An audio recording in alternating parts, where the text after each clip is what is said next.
So a lot of people with the lockdown have tried their hand at making sourdough bread. So when you make sourdough bread, you have to start off with a sourdough starter. And that whole process can leave you with quite a bit of waste sourdough because you're discarding and then you're feeding again. So instead of just discarding it and throwing them out, I thought I'd show you how to make some crackers from them. A really simple process. So this is my sourdough starter. And actually I was going to make sourdough bread today, but I've changed my mind because I have a freezer full of bread. So instead of discarding this, I thought I'd use it up this way. So my starter, so you can see it's a little messy, but it's 100% rye, organic rye.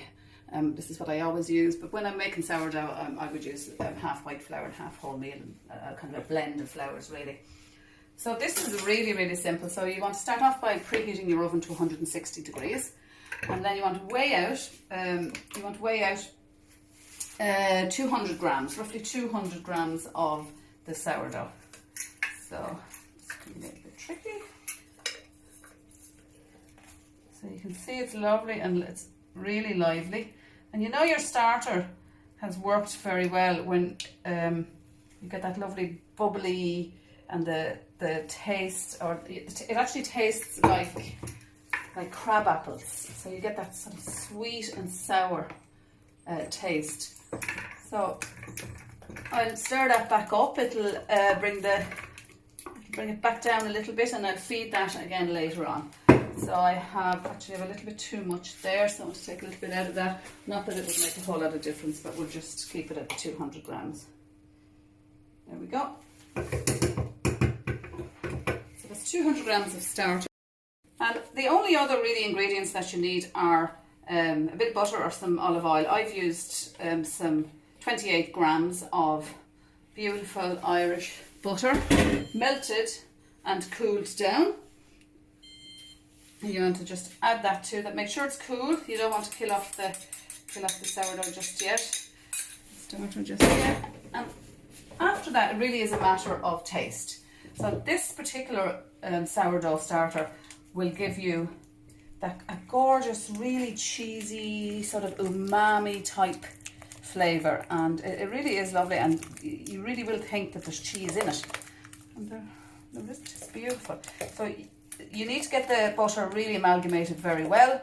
I'm going to use, for a little bit of seasoning, I'm going to use this Achill Island sea salt that has wakamami seaweed in it, and again just a small bit, just a sprinkling of that, and a couple of my favourite herbs and spices. So fenugreek is a favourite of mine. It just gives a beautiful, beautiful taste.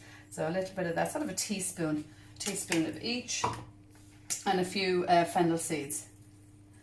Again, just for flavour. So when this is spread out on the tray, you can then top it off with some seeds, whatever seeds you like, some sesame seeds or sunflower seeds, whatever. For now, I'm just going to leave it with these flavours. Good mix.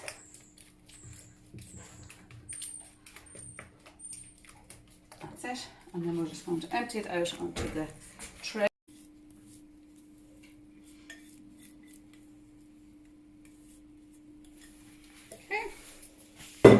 And then all you do is spread this out really nice and thinly. You can line, I use the silicone mats for this, but if you haven't got them, just line any tray with some baking parchment, the brown baking parchment. The butter and that will help stop it sticking anyway, so it's really good. But I use this spatula that has like the little kind of shelf on it.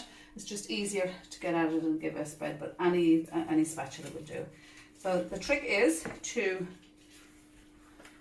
spread it nice and thin and even.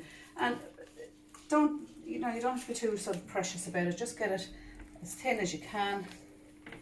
You want them to be nice and crisp. And it doesn't have to be that absolutely perfect. You'll get nice crispier bits on the ends.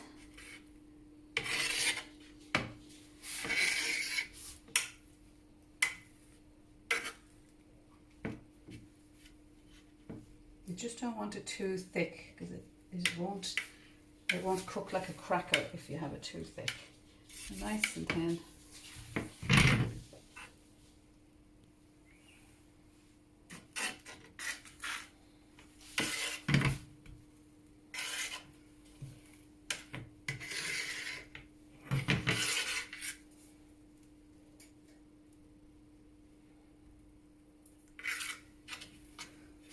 And that's it. And you can now, this is where you can sprinkle extra seeds and things on top if you want.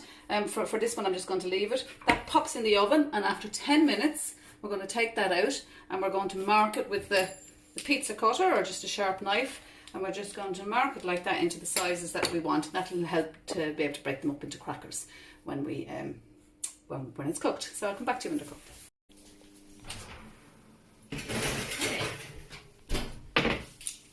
So this is the crackers after about 10 minutes. Now I just do this, you don't have to do this, you can just leave them and let them cook. I just like to have them a little bit uniform size and do nice small ones so that they fit into the jar that I have. So nice and gently, I don't want to tear the mat underneath. All you're doing is kind of making a nice, as even as you can.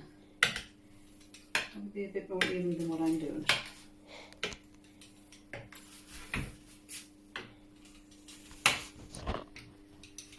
I like little small, nice little small ones. These are great for snacking on. They're also great for putting cheese on. Or what I like to do is to get a tin of mackerels or sardines, any of those kind of things, and whisk it up in the blender with a little bit of mayonnaise and some onion, bit of garlic, things like that, and make a lovely sort of a pate and dip these into them then. Really lovely healthy snack. Great getting all your omega fatty acids in, and really tasty.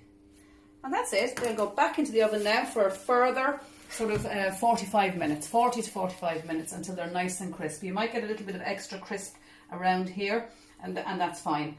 Also, I suppose turning your oven on just for these, maybe you could also put in a tray of vegetables or something as well to make the most of your, to energy save. And that's that. I'll show them to you when they're cooked. Okay, so this is the finished crackers. They actually took a bit less time. These took 38 minutes. And you can see they're lovely and thin. They smell absolutely delicious. Now I've cut them nice and small like this because this is how I like to eat them. You can obviously do nice big long ones, whatever way you want to do them. And because I broke them up or marked them with the pizza cutter there, they're much easier to break off. But you can of course just break them off like that. And that's it. I'm going to let them cool for a few minutes, and then I'll store them. They store really well for up to 2 weeks really. I'll put them in a jar like this, nice airtight, or a good screw cap jar. You can put them in a tin, whatever, but trust me, they're beautiful. They're cheesy, umami taste. You won't believe there's no cheese. Enjoy!